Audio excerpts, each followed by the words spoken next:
In this video, I will guide you how you can use trailing stop in your Binance future. So first of all, click on the trade and then you just need to click on the spot on the top of your screen. On the desktop, you will have the similar options. Then you need to click on the limit under the buy and sell option, and then you will have the option of trailing stop. So if I click on this, you just need to then set your parameters.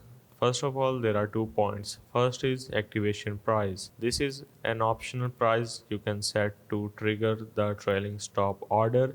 If no activation price is set, the activation price will be the market price by default.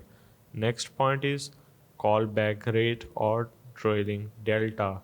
This is the percentage by which the market price should move in a favorable direction before the stop price is adjusted. Then you just need to click on the buy or sell to submit your particular order, and note that a buy trailing stop order will be placed if the following conditions are met. If the activation price is greater or equal to the lowest price, or rebound rate is greater or equal to callback rate.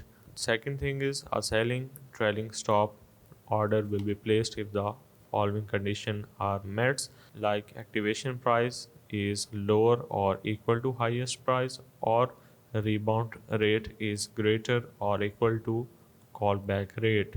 So that's the way of how you can use trailing stop in Binance future.